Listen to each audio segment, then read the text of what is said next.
Welcome to Talking Points. My name is Dr. Stephen E. Gardner. I'm here to welcome you to our new segment on the Self-Saboteur. Today we're going to deal with part 4. In part 4, we're going to look at some ways by which we can overcome self-defeating attitudes and behavior. We're going to look at ways by which we can overcome self-defeating attitudes and behavior. And there's a lot that can be said about the self-saboteur.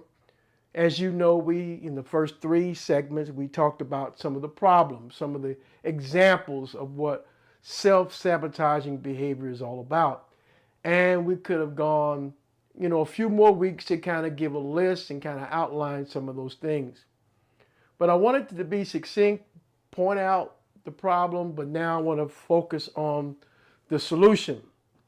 And so today, we are going to talk about one of the things that I believe is a really good solution in terms of overcoming self-defeating attitudes and behaviors, and that is called self-awareness. Self-awareness is the pathway to overcoming self-defeating attitudes and behavior. So let's go back and review some of the things that we've learned thus far in this series. The first thing that we learned is that self-sabotage refers to behaviors or thought patterns that hold you back and prevent you from doing what you want to do. Behaviors or thought patterns that have this ability to keep you from doing what you have intended or what you have purposed to do. Self-sabotage can be best described as this: is when we say we want to do something and then go about making sure that it doesn't happen. Now that sounds kind of an oxymoronish, if you want, if that's a word, but it's a dilemma that we say we want to do something, but then on the other hand, we go about and we undermine it. We go about and try to undo the very thing that we stated, or the very thing that we had mentioned that we want to commit to or move in that particular direction. Or it could be something that's already going on in your life that you're already committed to. Self-sabotage it's a behavior and a mindset that tries to undo, that which will bring about success, that which will bring about fulfillment, that which will what? Validate and confirm and sustain the commitment that you've already made.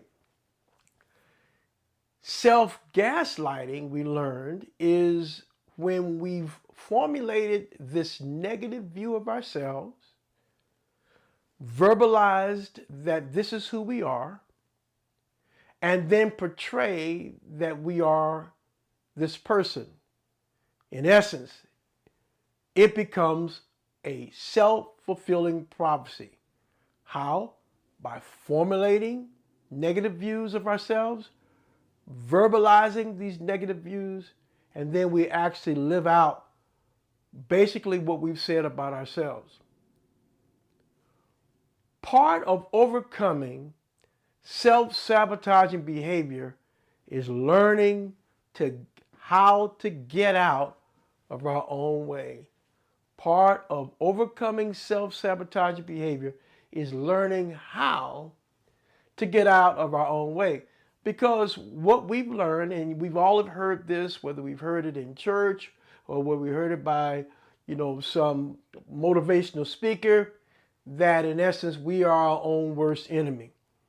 And when we say that we are our own worst enemy, we are validating that there are behaviors and thought patterns that sabotage us from, having the kind of desired future we want, to having the kind of success that we need, and so on and so forth. Even relationships, we can, we can undo relationships because of self-sabotaging behavior.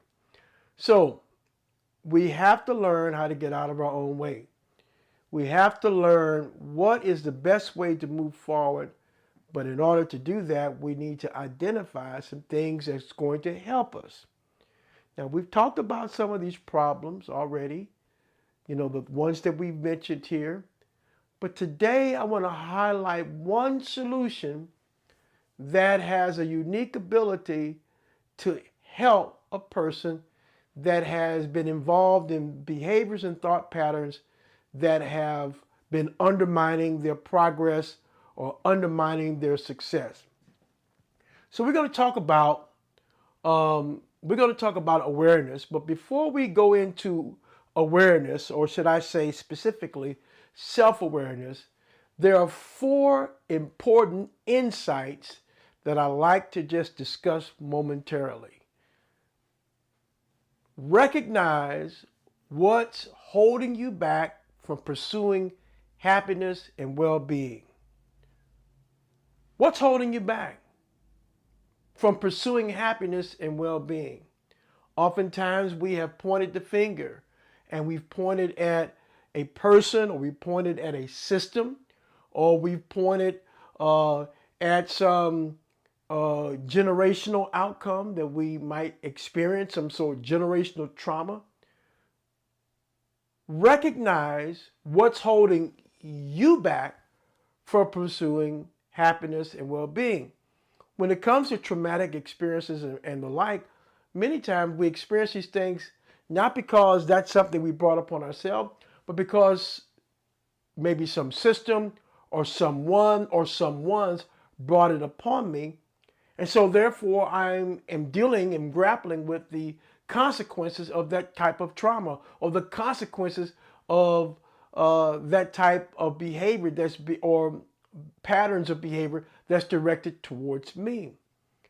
The question is, recognize what's holding you back.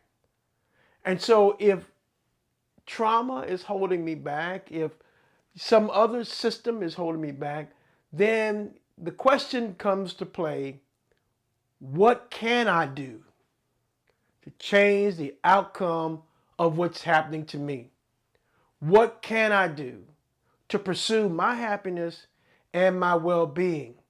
What can I do that will stop me from pointing the finger at someone else as being my problem, but rather I need to find out, even when I've been wronged, I need to find out what my response should be.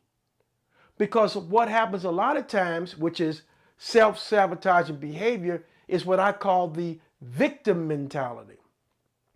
And people harbor victim mentalities because what they're really seeking is attention. And many times they're not really concerned about whether they get out or not, but they glory or they relish in the attention that they get because they are operating from a victim mentality. But when that individual really says, hey, enough's enough, I need to no longer be dominated by this, we need to recognize what's holding us back from pursuing our well-being, happiness as well. Second important insight is recognizing that failing at something isn't the end of the world. One of the things that happens, with those who are prone to perfection or perfectionism, one of the things that happens is this, is that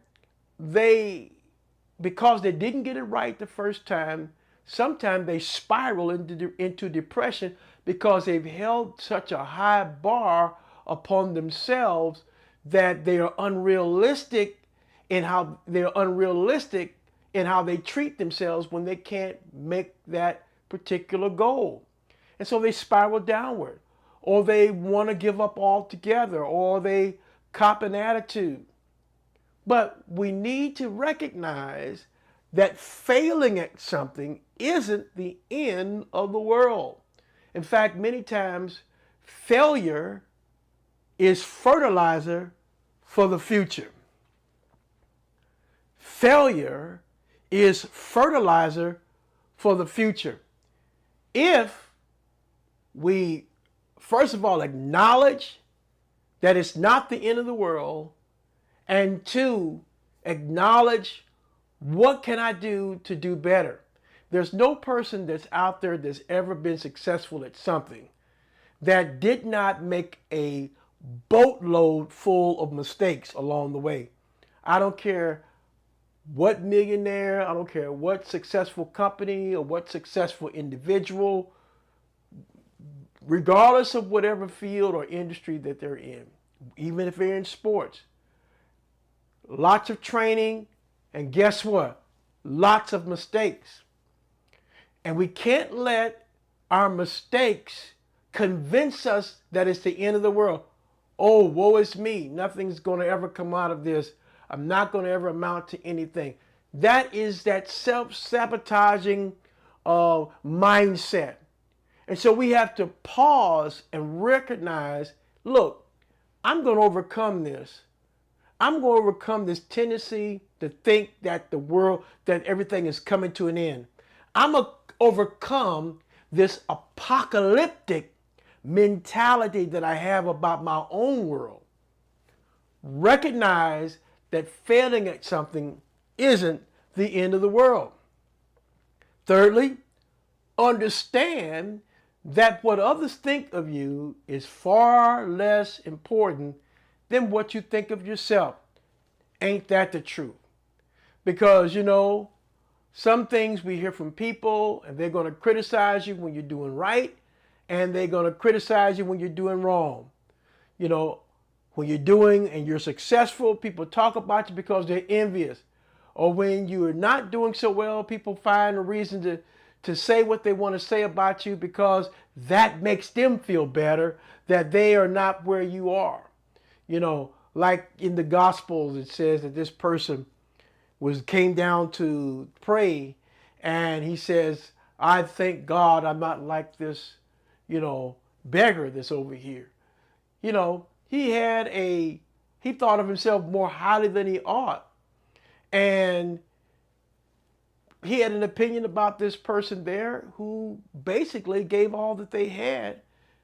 And sometimes when we're not able to produce at the level, or we're not able to have the gold and the trinkets and all the wealth that people have at the next level, if you want to put it in the hierarchical status, we think less of ourselves because of how other people have projected onto maybe my quote unquote social economic status.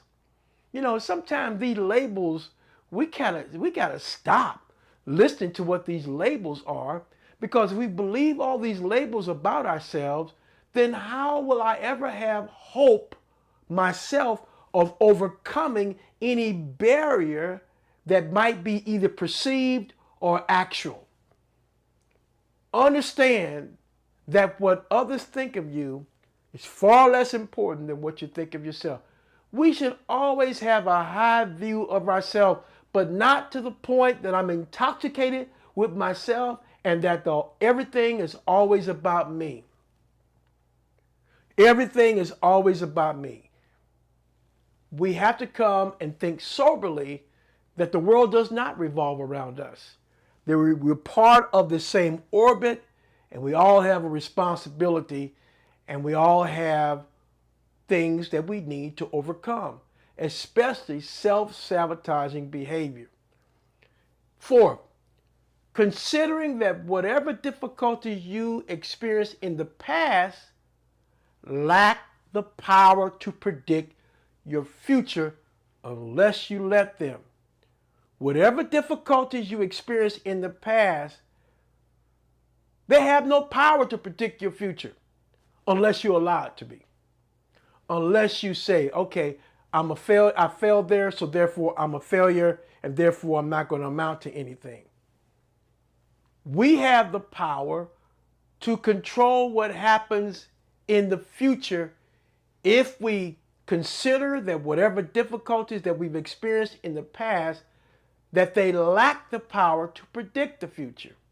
That's just something for us to think about. So these are 4 important insights before we get into self-awareness. Now, we've heard the old adage, know thyself.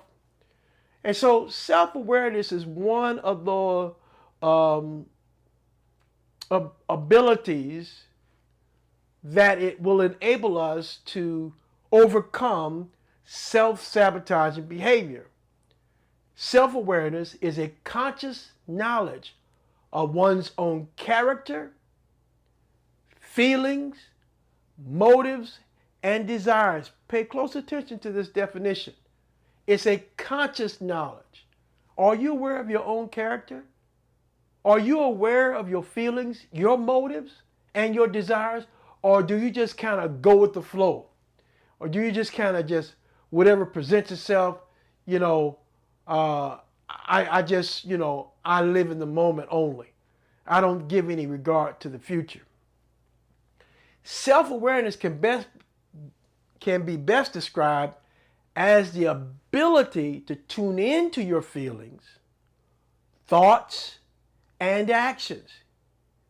Being self-aware also means being able to recognize how other people see you. Oh, that's a huge one. Many times we don't know how other people really see us or how other people really perceive us because we have not been self-aware. Self-aware has the unique ability to look at yourself through the eyes of others. Wow, ain't that deep? I can see how others see me.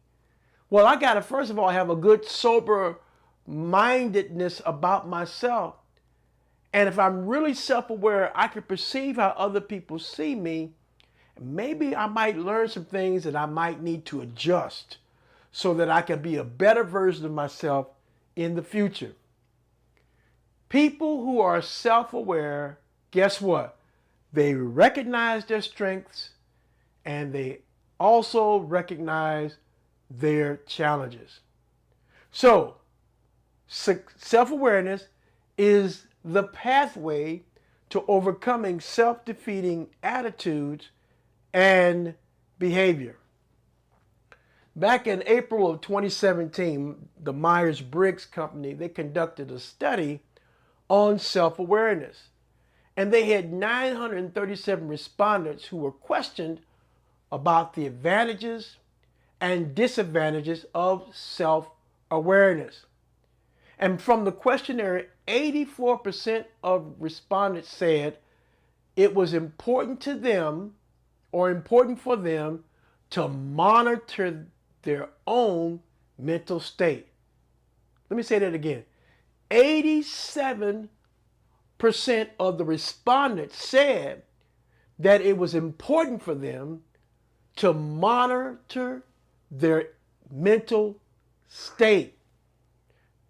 That just shows you that self-awareness does have some salvific ability.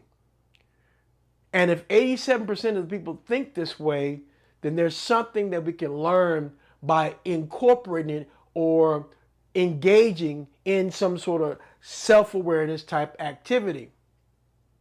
78% enjoyed exploring their inner self. How many of us spend time on the inside, exploring from within? How many times have we explored the interior? Most of the time we deal with the exterior.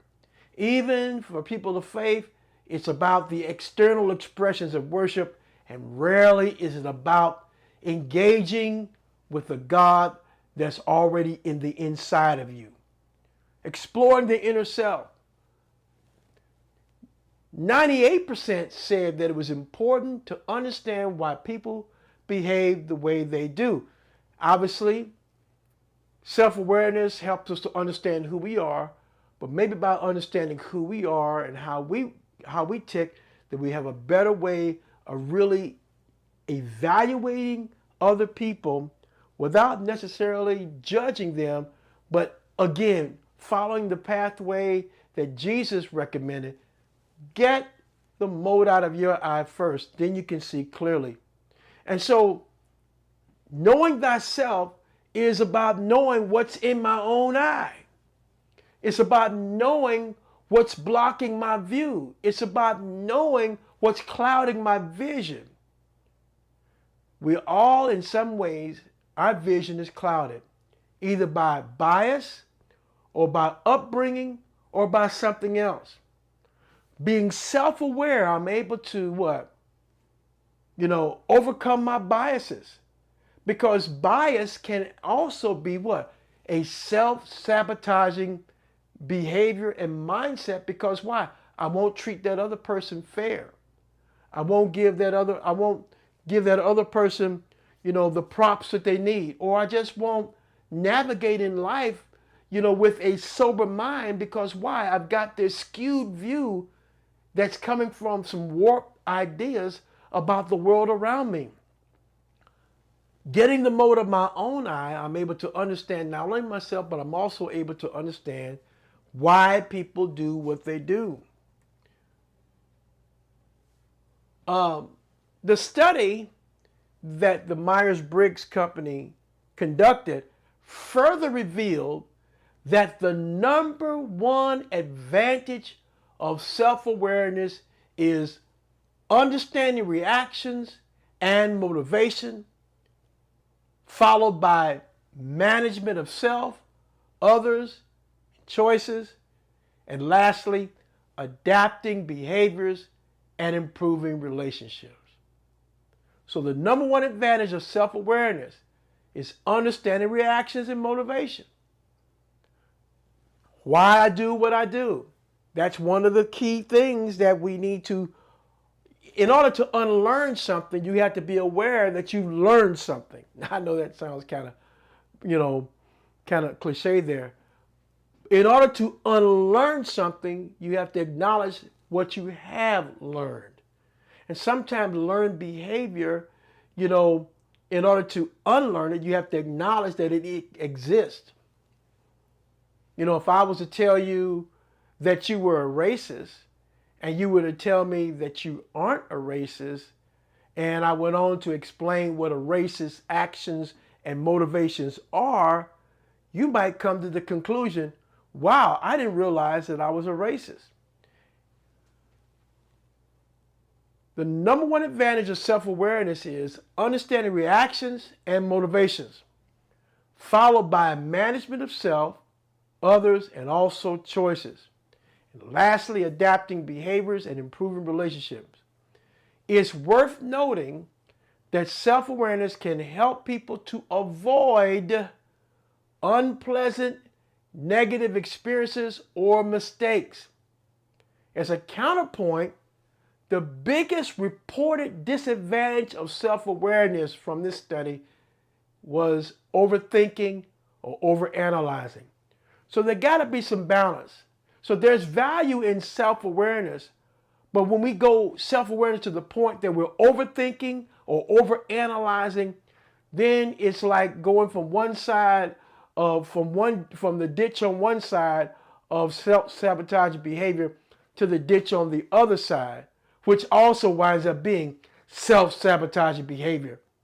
Overthinking and overanalyze is on the other side of the road. So we have to try to do our best to stay in the middle. And being self-aware does give us this opportunity to have a sober outlook of ourselves and a sober outlook of the world around us. And the other thing it does?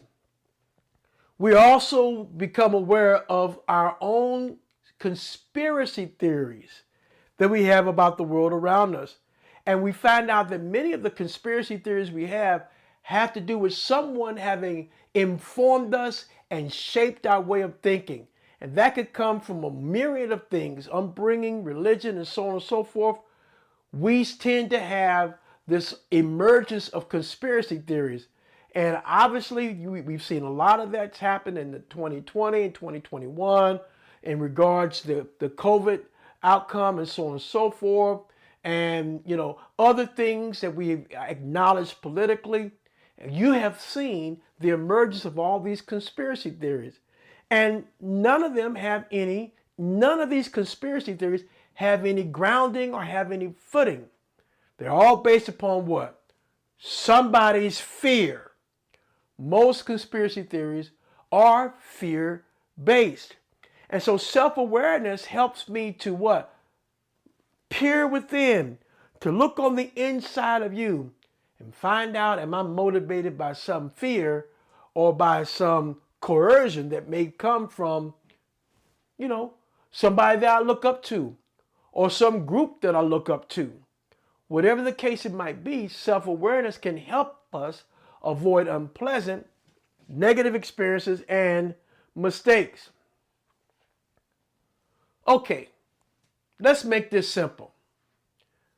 Self-awareness is the pathway to understanding who you are and the key to knowing what makes you do the things that you do.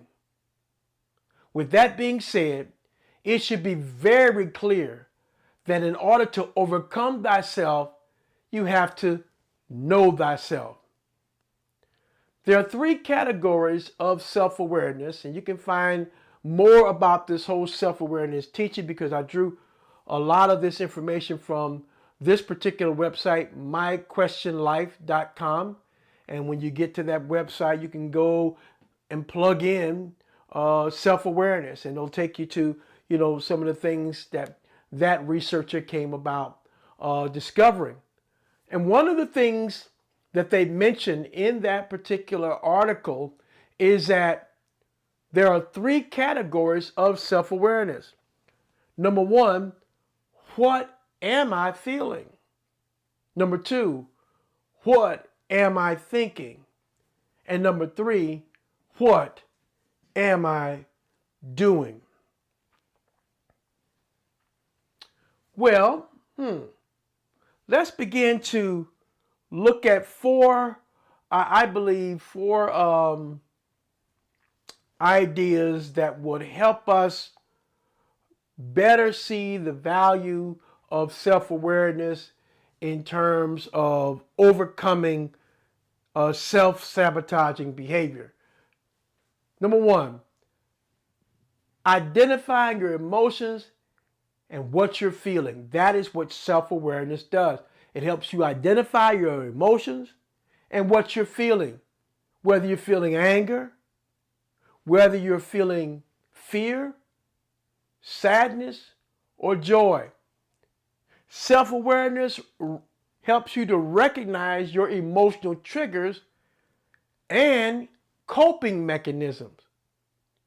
Being able to recognize why we get defensive and how we show it an impactful example. Or let me put it this way, that an impactful example of self-awareness is to recognize your emotional triggers.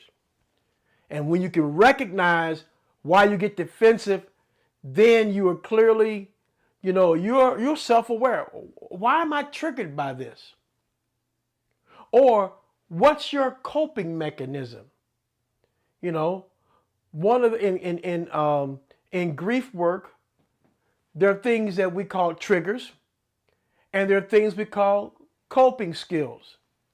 And that's probably one of the best places, or it's not one of the best places, but it's one of those places where you can see both, where you can see what emotional triggers are, and you can see what coping mechanisms. People are going to be triggered by certain things. For example, if you had a bad experience, say at your state fair or at some carnival, and that's an emotional trigger every time that you hear about the state fair. In fact, you probably have concluded in your own mind that I don't want to go because why? Something happened to me that made me feel this way. And every time that I think about this particular thing or this particular activity, I feel a certain way. On the other hand, coping mechanisms are things that we've learned to help us manage our discomfort. There are things we've learned to help us manage our discomfort. Even when you have an emotional trigger, you might find a way to manage your discomfort by some coping skill, by maybe counting to 10 and holding your breath, something as simple as that. Deep breathing exercises help you to calm yourself down. You know, I know one of the things that I always run into whenever I got to go to the doctor and I have an appointment, you know, when I check my blood pressure and all that at home, it's normal. But when I get to the doctor, I don't care if I'm just driving the normal speed. When they check my blood pressure at the doctor, guess what? It's elevated. So what they'll do is they'll tell me, hey, look, we'll check your blood pressure again in about 5 or 10 minutes. And during that time, what I do is that I know why I'm triggered. It's called the white coat syndrome. Nobody likes going to the doctor because you always think you're going to hear bad news. Why? Because we probably heard bad news in the past. The point is that what I've done, what I've learned to calm myself down is do some deep breathing exercises and slow my breathing down. And what that does, it brings my heart rate down. It's a coping mechanism because why? I'm triggered by being in this doctor's office that I really don't want to be there. Are y'all following what I'm saying? And when they come back to check my blood pressure, guess what? It's normal. So, thirdly, defining your own beliefs without being influenced by others. Self-awareness is your ability to distinguish your own beliefs from others. Do I need to say that again? Self-awareness is your ability to distinguish your own beliefs from others. You can step back and ask yourself, am I being true to myself at this moment? Maybe I'm living out the ideas and beliefs of somebody else. Maybe they're not my own. Maybe I'm subject to being a people pleaser. Or I've got to do things the way that I've been taught to do them, even though I may feel that this is not true to who I really am. But because it's suggested that I do this, because it's enforced that I do this, then what happens is that I'm not being true to who I really am. Now, I know we can probably elaborate upon that, but it's the most simplest way to understand how self-awareness helps here is it's the ability to distinguish between your own beliefs and those of others. A person, you can lead a horse to water, but you can't make him drink it. You know, it doesn't matter how much truth you tell a person, they got to want it bad enough so they can participate. You can provide a buffet of options out there, and yet that's all you can do in many cases. But it's the option that they choose to adopt. That's the one they're going to be committed to. That's the same way we need to begin to do an internal inspection of our own beliefs, distinguishing it from others. Now, I'm not saying we should not, that there is a devaluation of who we are by, following the direction or guidance of someone else. But it's to the point to where I don't know who I am. And the beliefs that I have been given to me, have been passed on to me. I don't know who I am. Self-awareness answers the question of who I am. And lastly, number 4, acknowledging what your core values are. This is a practical function of self-awareness. I personally believe that one of the ways of overcoming self-sabotaging behavior is to have established your own set of core values. What's your personal mantra? whether it be scripture, or whether it be some positive notion, or whether it be something else. What are your core values? So I would encourage you, ask yourself the question, what are your core values? Write them down. And when you begin to explore what your core values are, you are engaging in self-awareness. Now that you know what your core values are, begin to do the very best you can to stay true to those core values, to stay true to how you see the world around you, to stay true to yourself and treat others the way you want to be treated. Clearly, this is a way that eliminates and paves the way for eliminating self-sabotaging behavior. Well, I trust that you've been informed today about self-awareness and how it helps us to deal with those mindsets and those behaviors that tend to hold us back. Let's get to know who we are. Let's treat others the way you want to be treated. And there's a whole lot more we can say and that we're going to say about the self-saboteur. So come back on part 5 as we explore a little bit further on some of the transformative approaches to overcoming self-sabotaging behavior. God bless you. We'll talk to you then.